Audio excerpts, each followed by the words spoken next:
마음으로 명령하신 대로 행하여라는 제목으로 함께 은혜를 나누고자 합니다.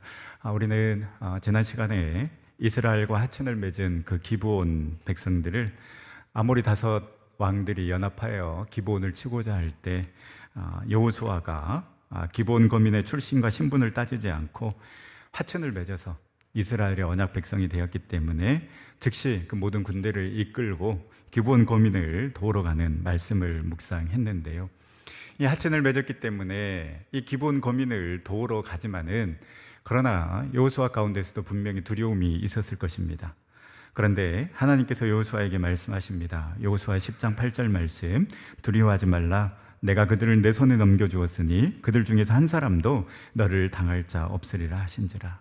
아직 전쟁하지도 않았는데 하나님께서는 이미 그들을 내 손에 넘겨주었다라고, 그들 중에 한 사람도 너를 당할 자 없을 것이다라고 말씀하십니다. 내 손에 넘겨주었으니, 말씀은 하셨지만 그러나 여호수아는 전쟁을 치러야 합니다. 두렵지만 적군을 향해 나아가야 합니다. 그러나 하나님께서 이미 적들을 내 손에 넘겨주었다라고 말씀하셨으니 그 믿음과 확신 가지고 담대하게 나아간 것입니다. 여러분, 하나님의 자녀가 되고 우리가 예수 그리스도를 믿는 것, 예수 그리스도가 이미 승리하셨기 때문에 우리도 승리한다라는 그 믿음을 가지고 나아가는 것입니다. 물론 우리는 인간이기에 세상적인 관점과 세상적인 가치로 그 축복의 개념을 오해해서 실망하기도 하고 무너지기도 하지만은, 그러나 주일에 말씀드린 것처럼 하나님은 선하시고 하나님은 여전히 저와 여러분들을 사랑하시기에 뜻이 있고 계획이 있겠지. 그래서 그 신실하신 하나님을 믿고 나아가는 것이 우리의 믿음이 되어야 하는 것입니다. 그래서 여러분, 삶은 해석하는 능력이고 믿음도 해석하는 능력인 것입니다. 내 삶을 어떻게 믿음으로 해석해 나가는가? 어떻게 말씀으로 해석해 나가는가? 내가 경험한 이 상황을 어떻게 믿음으로 말씀으로 해석해 나가는가가 진정한 신앙인이요, 그렇게 믿음으로 말씀으로 내 삶을 해석해 낼 수 있을 때에 우리는 하나님을 향한 신실한 믿음을 가지고 믿음의 길을 걸어갈 수 있는 것입니다. 바울의 빌립보서 4장 11절에서 12절 말씀에 내가 궁핍함으로 말하는 것이 아니라 어떠한 형편에든지 나는 자족하기를 배웠나니 나는 비천에 처할 줄도 알고 풍부에 처할 줄도 알아. 모든 일 곧 배부름과 배고픔과 풍부와 궁핍에도 처할 줄 아는 일체의 비결을 배웠노라 라고 이렇게 고백할 수 있었던 것은 바울에게는 그 모든 상황을 믿음으로 해석해낼 수 있는 능력이 그에게 있었기 때문입니다. 가난에 처해도 믿음으로 해석해냅니다. 부에 처해도 그 모든 것들을 믿음으로 해석해낼 수 있는 믿음이 있었기 때문에 바울은 이렇게 고백할 수 있었던 것입니다. 우리는 가난하고 병들면 왜 내가 이런 고난을 당해야 됩니까? 원망합니다. 또 부하면 마치 내가 잘나서 그 모든 것을 얻은 것처럼 교만합니다. 그러나 바울처럼 가난하고 고난당해도 핍박받아 감옥에 있지만 자족하며 감사할 수 있는 것은, 바울은 믿음으로 모든 것을 해석해낼 수 있는 능력이 그에게 있었기 때문입니다. 이제 우리는 우리에게 버틸 힘도 주시고 또 이길 힘도 주시는 그 하나님을 여전히 신뢰하며 나아갈 수 있는 우리 전성의 모든 성도님들 다 될 수 있기를 간절히 소망합니다. 당신의 뜻대로, 당신의 방법대로 우리를 인도하여 주시고 여전히 우리를 위해서 싸우시고 계시는 그 하나님을 신뢰하며 붙잡고 나아갈 수 있기를 소망합니다. 이렇게 온전히 하나님을 신뢰하며 이게 아모리 다섯 왕들을 멸절시키는데요, 중요한 것은 여호수아와 이스라엘 백성들은 이 아모리 다섯 왕들을 분명하고 단호하게 그리고 확실하고 철저하게 진멸시켰다라는 것입니다. 하나님께서 우박으로 그리고 태양과 달을 멈추게 하심으로 이스라엘은 이 아모리 다섯 왕들의 연합군의 백성들을 크게 살육합니다. 전쟁에 패한 이 아모리 다섯 왕은 도망하여 이 막게다 굴에 숨었지만 굴에 숨어 있는 것이 발각되자 여호수아는 일단 그 굴 입구를 돌로 막아놓게 하고 도망가는 적을 지체 없이 추격하여 멸절하도록 명령합니다. 그리고 이 모든 전투 상황이 종료가 되자 여호수아는 그 막고 있었던 막게다 굴의 돌을 열어서 다섯 왕을 끌어내립니다. 그리고 이들을 죽이고 다섯 나무에 매달려 저녁까지 두었다가 해질 때에 이들의 시체를 그들이 숨었던 그 막게다 굴에 던져 놓습니다. 이렇게 다섯 왕들을 제거한 후 이제 이 여호수아와 이스라엘 백성들은 이 막게다 지역을 취하게 되는데요. 여호수아 10장 28절 말씀에 보면 그날에 여호수아가 막게다를 취하고 칼날로 그 성읍과 왕을 쳐서 그 성읍과 그 중에 있는 모든 사람을 진멸하여 바치고 한 사람도 남기지 아니하였으니 막게다 왕에게 행한 것이 여리고 왕에게 행한 것과 같았더라. 이 막게다 지역을 전멸시킵니다. 그리고 오늘 우리가 읽었던 이 11장, 이 가나안 북부 지역의 그 하솔 왕뿐만 아니라 그 북부 지역의 백성들도 전멸시킵니다. 여기까지 말씀을 들으면 하나님은 분명히 사랑의 하나님이신데 왜 이렇게 잔인한 건가? 굳이 이렇게까지 진멸시킬 필요가 있을까라는 생각이 들기도 합니다. 아모리 다섯 왕들의 백성들을 모조리 죽이고 특별히 다섯 왕들은 죽여서 나무에 달린 채로 두기까지 합니다. 이후에 막게다 주민들은 한 사람도 남기지 않고 진멸시켜버립니다. 그리고 오늘 우리가 읽었던 가나안 북부 지역의 사람들도 마찬가지로 진멸시킵니다. 이처럼 잔인해 보이지만 하나님께서 가나안 족속을 진멸시키라고 하신 것은 그만큼 죄가 무섭고 우상 숭배가 무섭다라는 것을 계속해서 이스라엘 백성들에게 각인시켜주기 위함입니다. 너희들이 물리치지 않으면, 너희들이 이 가나안 백성들을 진멸시키지 않으면 그 남아있는 사람들 때문에 너희들이 그들처럼 될 수 있다는 것입니다.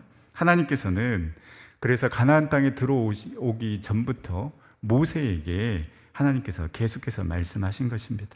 신명기 7장 2절에서 4절 말씀에 보면 2절에 하나님께서 가나안 7족속을 너희에게 넘길 것이다 라고 말씀하십니다. 그러니 그들을 진멸하라고 말씀하십니다. 불쌍히 여기지도 말라 하시고 3절에 보면 혼인도 하지 말라고 하십니다. 너희들의 딸을 그들에게 주지 말고 그들의 딸도 며느리로 삼지 말라고 하시면서 4절에 이렇게 이야기합니다. 그가 내 아들을 유혹하여 그가 여호와를 떠나고 다른 신들을 섬기게 하므로 여호와께서 너희에게 진노하사 갑자기 너희를 멸하실 것임이니라. 이 당시 가나안 문명은 너무나도 타락한 상황이었습니다. 특히 이 가증한 우상 숭배의 제약이 아주 뿌리 깊게 내리고 있었고 이는 이스라엘 공동체를 충분히 무너뜨릴 수 있는 요소였습니다. 그래서 하나님은 이 이스라엘 백성들이 우상에 물들지 않기 위해 가나안 족속을 엄중하게 다룰 것을 명령하십니다. 하나님은 이스라엘 백성들을 너무나도 잘 아시기에 여지를 남겨두면 이 이스라엘 백성들도 똑같이 우상을 숭배하고 하나님을 떠날 것임을 알았기 때문에 이렇게 경고하신 것입니다. 아무것도 아니라고 남겨놓았던 그것이 올무가 되어 결국 무너지게 되는 것입니다. 나는 괜찮아. 나는 이길 수 있기 때문에 상관없어. 여러분, 이 마음을 갖는 순간, 선줄로 생각하는 순간 여러분 우리는 넘어지게 되어 있습니다. 진멸시키라고 명령하신 이 하나님의 명령이 무서운 것이 아니라 우리가 확실하지 않고 분명하지 않아서 죄악에 넘어지고 죄악에 빠지는 모습이 더 무섭다는 것을 알아야 합니다. 하나하나 타협하다 보면 기준이 없어지면 당연히 방향이 흔들립니다. 그렇게 기준 없이 하나하나 타협하다 보면 이제는 죄를 짓고 있으면서도 죄인 줄 모르고 그 죄악 속에 빠져서 아무렇지도 않게 살아가는 우리의 모습을 보게 됩니다. 여러분, 내가 기준이 되어서 이건 괜찮아, 이 정도는 다 하지, 이 정도는 뭐 할 수 있는 거 아니야? 라고 이렇게 우리가 판단하고 있지는 않습니까?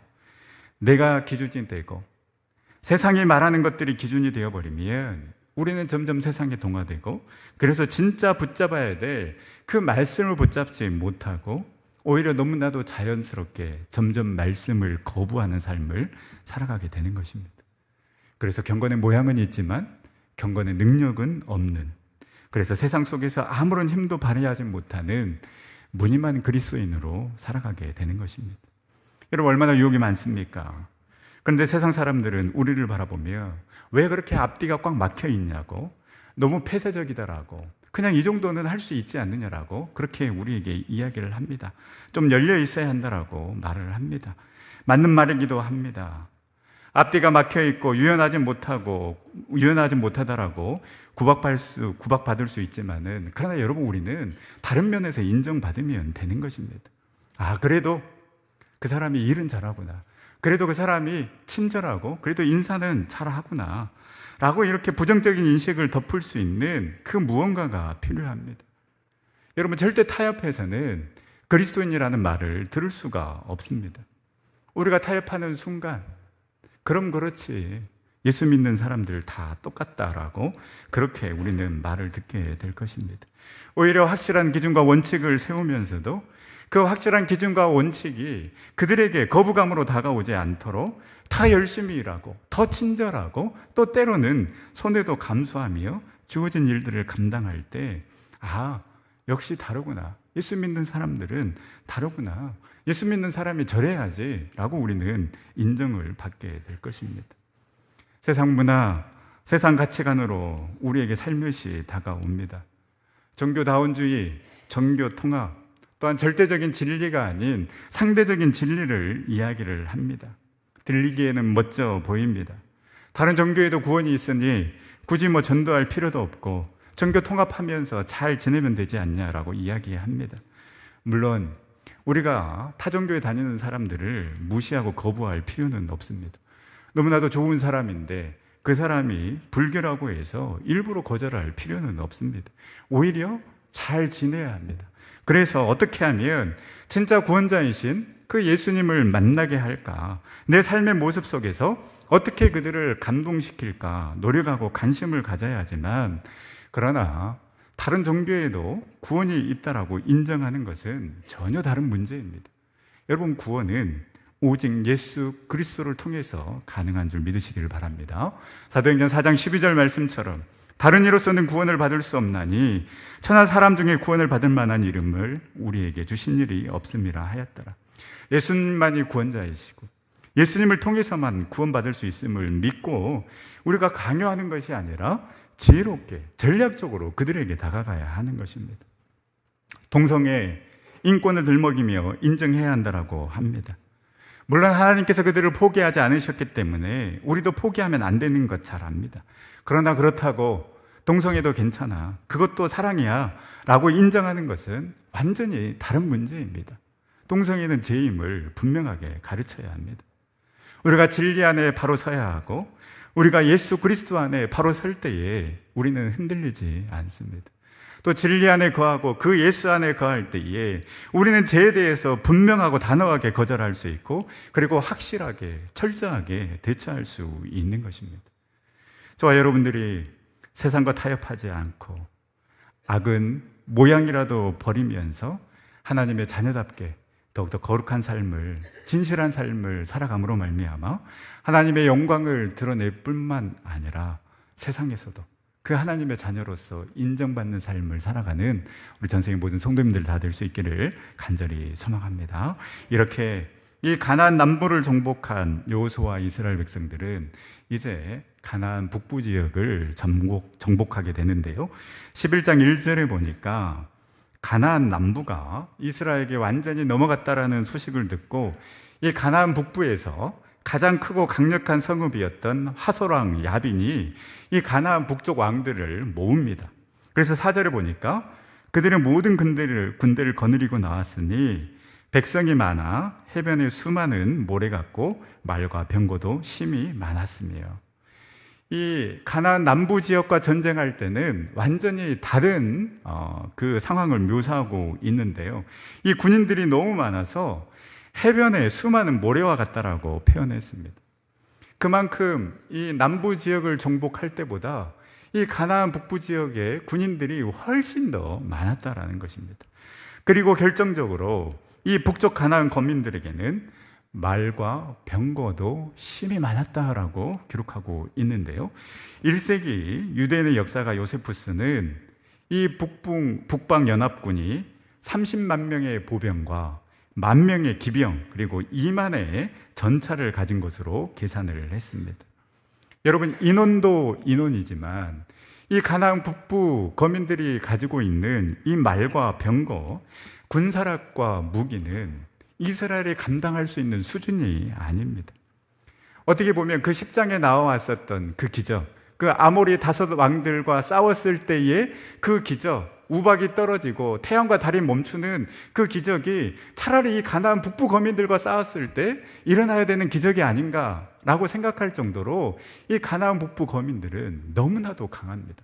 수도 수일 뿐만 아니라 말과 병거까지 이스라엘이 감당할 수 없는, 어떻게 보면 정말로 다윗과 골리앗의 싸움이라고 할 수 있습니다.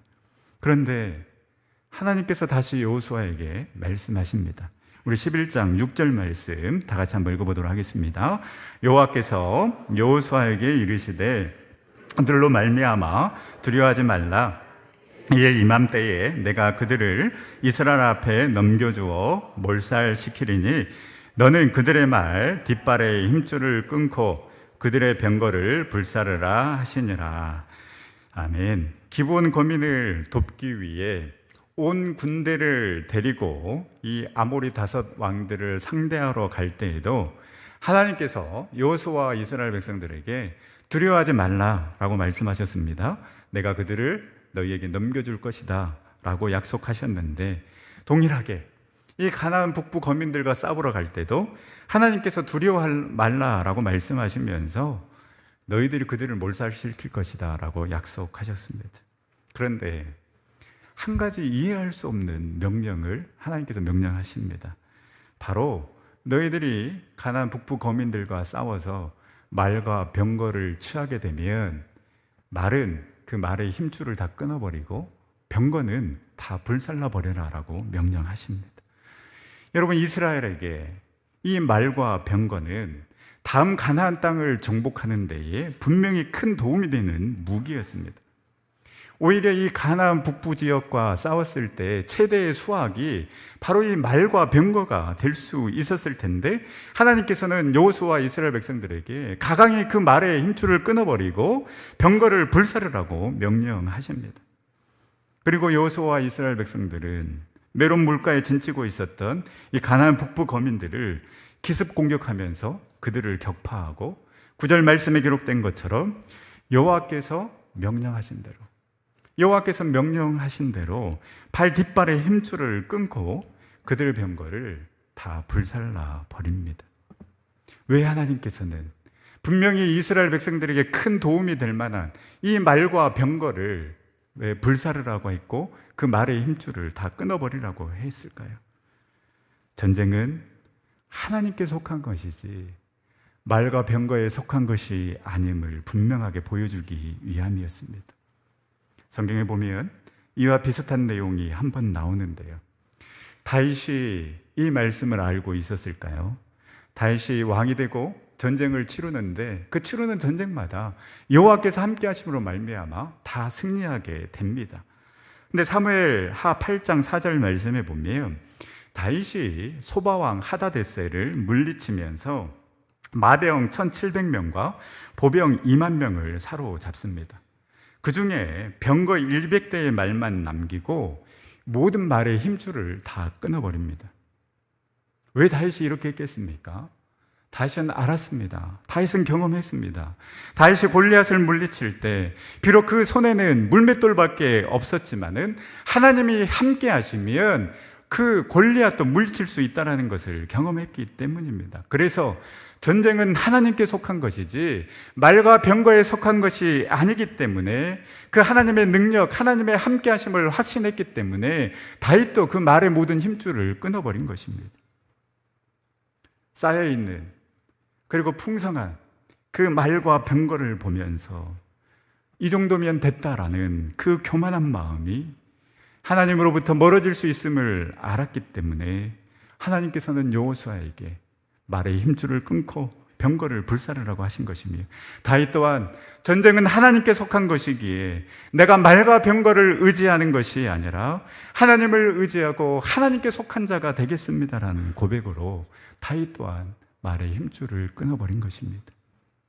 여러분, 오늘 이 말씀은 야 여호수아야, 너는 저들이 가나안 백성들이 가지고 있는 그 말과 병거가 없어도 나를 믿고 따라올 수 있겠느냐? 그 말과 병거가 없어도 나를 의지할 수 있겠느냐? 나를 바라볼 수 있겠느냐? 계속해서 전진하며 그 가나안 백성들과 싸울 수 있겠느냐? 승리를 장담할 수 있겠느냐라는 말씀입니다. 지금 우리에게 말씀하신다라면, 사랑하는 전성교회 성도들아, 너 돈 없어도 나 의지할 수 있겠니? 너 가난해도 병들어도, 너 아프고 힘들더라도 그럼에도 나 사랑할 수 있겠니? 나 의지하며 나 붙잡으며 나만 바라볼 수 있겠니라고 말씀하시는 것과 같습니다. 여러분, 여러분의 말과 병거는 무엇입니까? 이것만 있으면 될 것 같고, 이 정도만 있으면 될 것 같고, 하나님보다 나를 안심시키는 것들, 하나님보다 더 사랑하고 더 의지하고 있는 그 말과 병거는 여러분 무엇입니까? 이 말씀을 준비하면서 계속해서 떠오르는 찬양이 있었습니다. 바로 우리 믿음의 선배들이 그 어려웠던 시절에 불렀던 찬양, 손에 있는 부귀보다 나를 더 사랑하느냐라는 찬양입니다. 손에 있는 부귀보다 주를 더 사랑하는가? 이슬 같은 목숨보다 주를 더 사랑하는가? 사랑의 빛 잃어가면 주님 만날 수 없어. 헛된 영화 바라보면 사랑할 수도 없어. 잠시 머물 이 세상은 헛된 것들 뿐이니 주를 사랑하는 마음 금보다 더 귀하다. 우리 1절 한번 함께 불러보도록 하겠습니다. 손에 있는 부귀보다 나를 더 사랑하는가? 이슬 같은 목숨보다 주를 더 사랑하는가? 사랑의 빛 잃어가면 주님 만날 수 없어. 헛된 영화 바라보면 사랑할 수도 없어.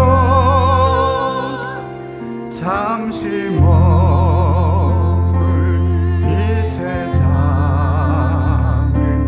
헛된 것들 뿐이니